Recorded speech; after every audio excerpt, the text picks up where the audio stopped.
सुल्तान जो भी चाहे वो उसे ला कर देता था और जो ना चाहे उसे मिटा देता था। सलार फिल्म का एक शब्द में रिव्यू करा जाए तो यह ओके फिल्म है। बहुत सारे प्लॉट ट्विस्ट हैं ताकि आप बोर ना हो जाएं, लेकिन ये लेजेंडरी फिल्म नहीं है। कैलकुलेट ही ना हो पाए ऐसा पागल लाया हूँ। जेनर है action, drama, thriller, gang war जैसा एटमॉस्फेयर है। एक अकेला सोलो ओवरपावर्ड हीरो है।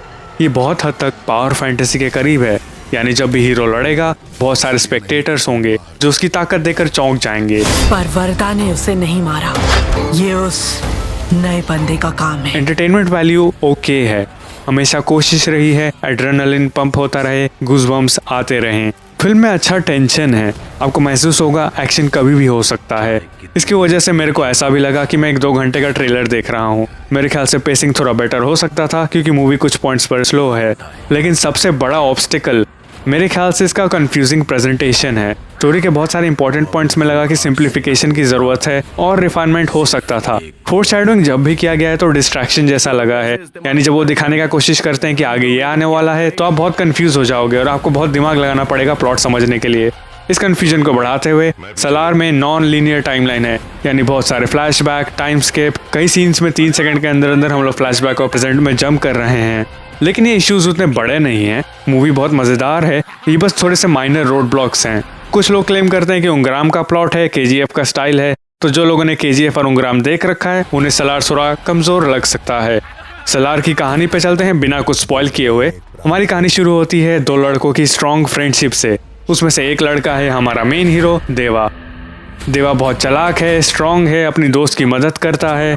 उसका दोस्त जो है रूलर है बहुत सारी टेरिटरीज का, और ये दोस्त अपनी सबसे बड़ी टेरिटरी किसी को दे देता है देवा को बचाने के लिए। देवा अपने दोस्त को छोड़ते टाइम उससे वादा करता है, तुम्हें मेरी जब भी जरूरत होगी तुम मेरे को बुला सकते हो, जब भी बुलाएगा मैं जरूर आऊंगा। टाइम स्किप होता है। एक बिजनेसमैन की बेटी इंडिया जा रही है बिना अपने फादर को बताए हुए, और ये उसकी जिंदगी का अभी तक का शायद सबसे बुरा ट्रिप रहा होगा क्योंकि एक बहुत खूंखार सा गैंग उसके पीछे पड़ जाता है और सिर्फ एक आदमी उसे बचा सकता है जिसको अपने बिजनेसमैन पिता के कनेक्शन से मिलती है।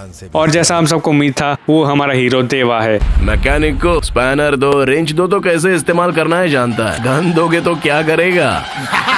देवा की माँ नहीं चाहती कि वो लड़े, लेकिन हम सबको पता है देवा लड़ने वाला है। अंधा है क्या, दिखाई नहीं देता? सॉरी भाई, मैं पीछे लेता हूँ। अब लड़की सोचने लग जाती है कि ये गैंग उसके पीछे क्यों पड़ा है, देवा कौन है, क्या हो रहा है। फिर हमें पता चलता है कि देवा जो है एक सलार है। देवा एक्चुअली में मोस्ट टेरिफाइंग एग्जिस्टेंस है पूरी इंडिया में, और इस लड़की के जरिए बहुत सारे लोग देवा को खोजने की और मारने की कोशिश में लगे हैं। अब यहाँ पे जाना जरूरी है कि ये मूवी पार्ट 1 है, यानी कहानी इनकम्प्लीट। इस कहानी का सेकंड हाफ पूरा फ्लैशबैक है। हम एक इमेजिनरी जगह खानसार की कहानी देखते हैं, और बहुत लोगों को यहाँ ऐसा फील हो सकता है कि मेन स्टोरी इधर से शुरू हो रही है। खानसार एक जगह जहाँ गैंग भरे हुए हैं और वो इंडिया को सीक्रेटली रूल कर रहे हैं। हमें यहाँ पूरी कहानी पता चलती है और आपस में सबका रिलेशन क्या है, और फिल्म का एंड हो जाता है तैयार पार्ट 2 के लिए। हमें यहाँ पे हिंट मिलता है कि देवा के और दुश्मन हो सकते हैं और दोस्त भी हो सकते हैं। राजमन्नार के लौटने तक अगर वर्दा ही नहीं रहा तो। सलार का ओवरऑल बहुत ज्यादा नया प्लॉट लाइन नहीं है, लेकिन इसे प्रेजेंट बहुत इंटरेस्टिंग तरीके से किया गया है, लेकिन मेरे ख्याल से और बेटर हो सकता था। एक्शन की बात करें तो साउथ इंडियन स्टाइल है, यानी उड़ते हुए लोग और गाड़ियां नॉर्मल है, बहुत ज्यादा एक्सेसिव नहीं है, एक्शन लिमिट में है और बहुत क्विक है। ओवरऑल एक्शन बहुत सेटिस्फाइंग है क्योंकि प्रभास जी का बहुत स्ट्रॉन्ग फिजिक है। मेरे ख्याल से इसमें थोड़ा सा और यूनिक और मेमोरेबल एक्शन सीक्वेंस होता तो ज्यादा अच्छा था, क्योंकि आप अगले दिन सब भूल जाएंगे। कई पॉइंट्स पर आप शायद खुद से ये भी पूछें कि ये जो बुरे लोग हैं गन से इस्तेमाल क्यों नहीं कर रहे। प्लॉट के हिसाब से दुश्मनों के पास बेस्ट इक्विपमेंट होना चाहिए, तो ये हथियार है किधर, ये लोग कुल्हाड़ी और तलवार से क्यों लड़ रहे हैं। और ये फॉरेन आर्मीज किधर है। फिल्म में बहुत जगह हिंट दिया गया है कि दुश्मनों के पास फॉरेन की आर्मियां हैं, सर्बिया से, पर्शिया से, लेकिन ये सब है कहाँ। एक और अनसेटिस्फाइंग पार्ट ये रहेगा कि हमारा जो मेन कैरेक्टर है बहुत कम मेन एनिमी से लड़ने वाला है, और जब वो लड़ता भी है तो बस ताकत का यूज कर रहा है, कोई ट्रिक्स नहीं यूज कर रहा जैसा उसने मूवी के पहले 2 मिनट के अंदर किया था। इसके अलावा एक्शन के अंदर बहुत पावर है, आपको चिल्स फील होने का पूरा मौका मिलेगा। देवा के एंट्रेंसेस जो है उसमें आपको बहुत इम्पैक्ट फील होने वाला है। कई बार एक्शन होने के पहले का जो बिल्डअप है वो भी बहुत स्ट्रॉन्ग है। नारंग रशियंस को लेके आया है, गुरुंग वाले सर्बियन आर्मी लाए हैं।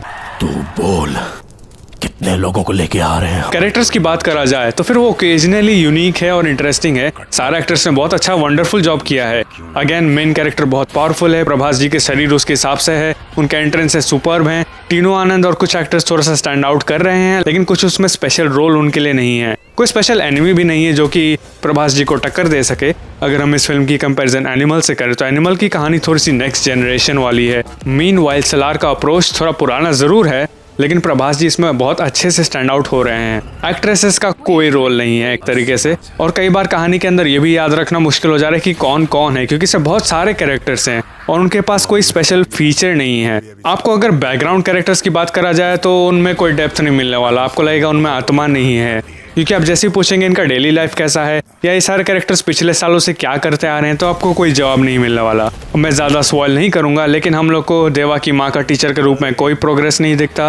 वो बहुत सालों से पढ़ाते आ रही हैं, लेकिन बच्चों को और पेरेंट्स को एजुकेशन का कोई पॉइंट नहीं दिख रहा है। हमें एक ट्राइब जैसा चीज़ भी देखने को मिलता है जहाँ पे बहुत सारी लड़कियाँ खानसार में हैं, लेकिन हमें उनके डेली लाइफ से कोई कनेक्शन करने का मौका नहीं मिलता और हमें ये भी नहीं पता चलता कि वो खानसार में कर क्या रही हैं। कहानी में बहुत सारे ड्रामेटिक सीन्स हैं, लेकिन व्यूअर को कहानी अभी पता नहीं है, तो फिर कोई इमोशन नहीं बन पाता उस ड्रामा से, कोई कनेक्शन नहीं बन पा रहा कैरेक्टर से। मेरे ख्याल से छोटे हिंट देना शायद ज़्यादा अच्छा होता। शायद ऐसा इसलिए मेरे को लग रहा है क्योंकि ये फर्स्ट पार्ट है फिल्म का। हो सकता है बहुत सारे प्लॉट पॉइंट्स बाद में सेकंड पार्ट में एक्सप्लेन हो, ये सब लेकिन छोटी छोटी बातें हैं, मेन प्लॉट से आपका ज़्यादा ध्यान नहीं खींचेंगी। डायलॉग्स की बात करा जाए तो मैंने हिंदी में वाला वर्जन देखा तो उसमें कोई डायलॉग उतना यादगार नहीं है, क्योंकि मूवी एक लंबे ट्रेलर जैसी है, तो इसके अंदर बहुत सारे सेटअप हैं स्ट्रॉन्ग डायलॉग्स के लिए। शायद ये फिल्म की ओरिजिनल लैंग्वेज तेलुगु में ज़्यादा बेटर हो। विजुअल्स की बात करा जाए तो ग्राफिक्स बहुत अच्छा है, पूरा का पूरा KGF स्टाइल फिल्टर लगा हुआ है, यानी कहीं हरियाली नहीं मिलने वाली, आपको कोई ग्रीनरी नहीं है, शायद इसलिए ताकि बैटल और वॉर का फीलिंग को बढ़ाया जा सके। एक तरीके से फिक्शनल स्टाइल है बहुत ज़्यादा और मोनोटोनस बैकग्राउंड है। जो सिटी खानसार है, इसके दीवार और ये शहर बहुत हॉलीवुड वाला फीलिंग आएगा। आपको इंडिया के अलग अलग पार्ट्स के भी शॉट मिलेंगे जो थोड़े इंटरेस्टिंग है। ओवरऑल ये थिएटर्स के लिए बहुत ग्रैंड है क्योंकि इसका CGI उस लेवल का है। अगर सॉन्ग्स और बैकग्राउंड म्यूजिक की बात करा जाए तो सॉन्ग्स में इसमें ना के बराबर गाने हैं। बैकग्राउंड म्यूजिक में आपको राइजर्स और बिल्डअप म्यूजिक बहुत जगह मिलने वाला है, क्योंकि फिल्म में टेंशन है उसके हिसाब से, तो बैकग्राउंड म्यूजिक फिल्म को कॉम्प्लीमेंट अच्छे से कर रहा है। लेकिन कोई यादगार मेमोरेबल स्पेशल ट्यून और साउंड नहीं है जिसे आप सुनकर बोल सके हाँ ये सलार का म्यूजिक है। मेरे फादर ने इस फिल्म को डिस्क्राइब किया था एक चिड़िया के तौर पे जो बहुत सुंदर है, लेकिन उसके पास पंख नहीं है उड़ने के लिए। या फिर आप जब पानी के लिए पूछते हैं और फिर कोई आपको ट्रे देता है, फिर बोलता है रुको, फिर ग्लास लाता है, फिर रुको आता है, फिर बोतल लाता है, तो ओवरऑल ऐसा फीलिंग आया कि फिल्म आपको कहीं ले जा रही है, कुछ होने वाला है, लेकिन डिलीवर करने में थोड़ा सा फेल हो रही है। वैसे अगर आप स्ट्रॉन्ग हीरो के एंट्रेंसेस के शौकीन हैं तो आपको ये फिल्म ज़रूर देखनी चाहिए। अगर आपका रिव्यू पसंद आया तो और फिल्मों के रिव्यू के लिए सब्सक्राइब करें, कमेंट करके बताएं आपको ये फिल्म कैसी लगी। धन्यवाद। तुझे कोई हाथ नहीं लगा सकता।